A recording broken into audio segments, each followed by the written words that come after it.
Now, children, today let's start with chapter number 6, that is India, climate, vegetation, and wildlife. So, in this chapter, we will study about climate and weather.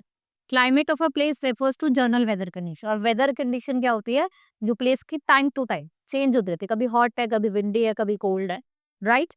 And what we can say that climate of a place plays important role in shaping the life of the people. ये क्या determine करता है? Lifestyle को, हमारी food habits को, right? Clothes को and style of housing.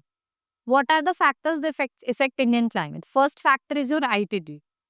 कि जो टेम्परेचर वो किस पे डिपेंड करता है? हाइट पे, राइट? वहीं हम बात करें जो रीजन जो प्लेसेस है जो आपके हिल्स और माउंटेन्स पे लोकेटेड, जैसे शिमला, मसूरी, श्रीनगर, ये आपकी ज्यादा ठंडी होंगी as compare to the places that are located where like in Tamil Nadu which is close to equator.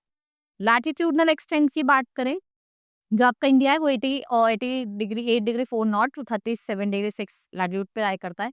ये ट्रॉपिकल और सब ट्रॉपिकल क्लाइमेट है. यहाँ पे ये किस पे डिपेंड करता है? Distance of the equator. से दिल्ली है नॉर्थ पे पर लेकिन ये थोड़ा दूर है इक्वेटर से, तो यहाँ पे हॉट समर होती है, कोल्ड विंटर होती है. वहीं चंडीगढ़ नॉर्थ पे है लेकिन वार्मर है समर और कोल्ड में, क्योंकि साउथ में जो त्रिवेंद्रपुरम है वहाँ पे टेम्परेचर जो है वो वार्म रहता है through out the year. Direction of wind. So the wind being characteristics of area which have coming from, कि वो कहाँ से आ रही है वो उस पर डिपेंड करता है, right? So we can say that the winds coming from the snow covered mountains will decrease the temperature, और जो wind आपकी sea से आ रही है वो temperature को क्या करेगा? Increase करेगा. Now distance from the sea. With a long coastline, India has a large coastline area enjoying the equitable influence of the sea. The climate is continental in large area in the north part of the country which lies too far away from the sea. In northern mountains की बात करें, it is bounded by Himalayan mountain जिसको हम northern mountain कहते हैं. ये rest of the Asia से इसको सेपरेट करता है, जो कोल्ड नॉर्थ विंड आती है उनसे. Next is your season of India. We have hot weather season, cold weather season, season of advancing monsoon and retreating monsoon. Hot weather means that is summer season, right? ये March to June में आता है, vertical होता है along the tropic of cancer in the northern. Temperature increase करता है from the south to north. ठीक है, जो अगर हम मार्च की बात करें जो टेम्परेचर है वो 30 डिग्री सेल्सियस होता है इन प्लेसेस लाइक दिल्ली. वहीं as the heat belt moves up, temperature जो होता है मध्य प्रदेश एंड गुजरात का वो कितना होता है? 42 डिग्री सेल्सियस होता है मई में. वहीं दिल्ली और राजस्थान की अगर हम बात करते हैं जो टेम्परेचर जो 45 डिग्री सेल्सियस से भी ज्यादा होता है. लू चलती है, hot dry dusty wind blow है जिसको हम लू कहते हैं, right? So local thunder storm जिसे हम कालबक्षी कहते हैं, इसका कैलेमिटी ऑफ बैसाख, ये कहाँ कॉमन है? आपका असम में और वेस्ट बंगाल में, right? Pre monsoon shower in Kerala that is mango shower, जो अर्ली राइपनिंग ऑफ मैंगोस को कहा जाता है. वहीं कोल्ड वेदर की बात करें, विंटर सीजन इन इंडिया, ये आपका दिसंबर जनवरी में रहता है, राइट? और जो जनवरी है it's a coldest month and the temperature decreases. जो टेम्परेचर है वो डिक्रीज करता है from south to north. Frost is common. North east trade winds prevail over major part of India. The wind blow from land to sea and major part of India remains dry in the winter sea. और जो monsoon wind है वो moisture लेके आती है and from there it pass from Bay of Bengal. We have Jammu and Kashmir, Punjab, Haryana, Delhi that coats. Now season of advancing that is your that starts in the month of June and continues till the end of सितंबर. यहाँ पे temperature जो है वो बहुत ज्यादा high होता है एंड नॉर्दर्न प्लेन्स में due to inland location, right?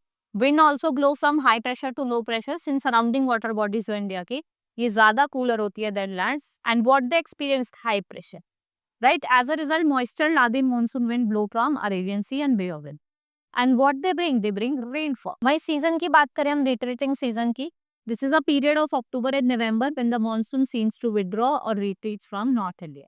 This is a period of transition from hot and wet cold. The wind blow from land to sea and the monsoon begins to withdraw from northwestern part of Punjab, UP and Rajasthan. वहीं हम बात करें retreating, by the end of October with withdrawals from all the parts of India, this gradual withdrawal जो होता है bouncing का, उसको हम क्या कहते हैं? retreating monsoon. It passes over Bay of Bengal, picks up moisture and hit eastern Ghats in Tamil Nadu.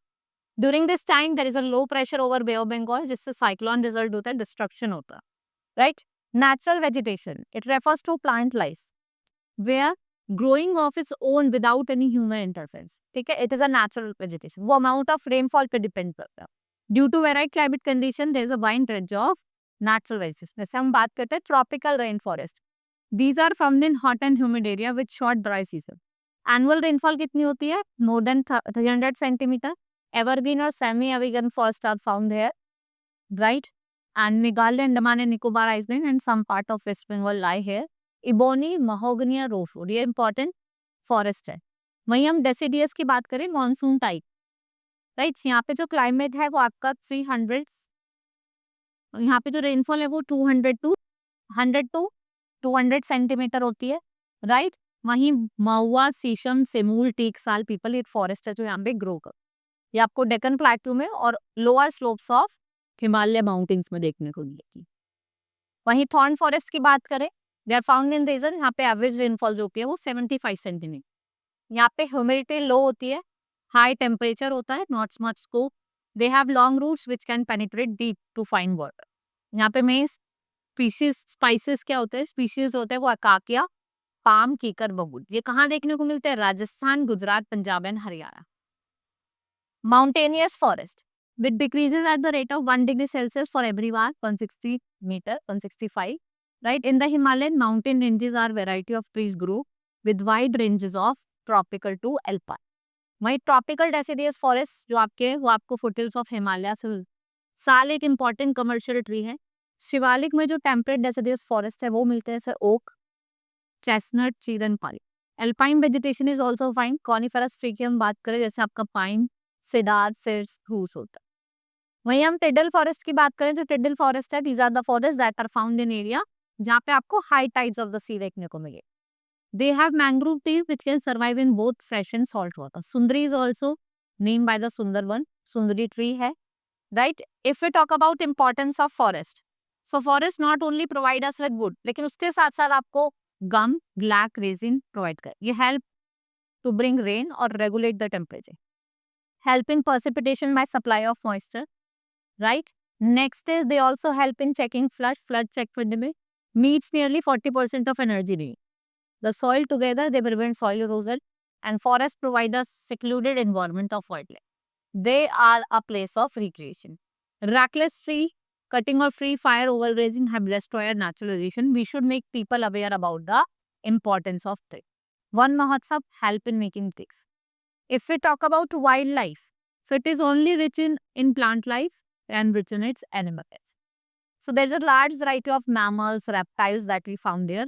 India is the only country where world both आपको lion और tiger, रॉयल बंगाल टाइगर कहाँ मिलता है आपको? Sundarban, right? Asiatic lion Gir forest में। Elephant जो होते हैं वो आपको केरला, कर्नाटका और असम में मिलता है। वन हॉर्न डायनासोर ये आपको मार्शी लैंड ऑफ असम में देखने को मिलता है। They are found in Rann of Kutch. Other animals जैसे आपके bear, monkey, bear, antelope, wolf, or jackal. Now, wildlife conservation. Many species of birds and animals become extinct on their number decrease due to the hunting and destruction of the natural habitat. So, it's our duty to preserve every species at present. The rhinoceros, lion, and the musk deer or great Indian bustard are endangered. In order to protect, the government has set up national park, wildlife sanctuary, and biosphere reserve.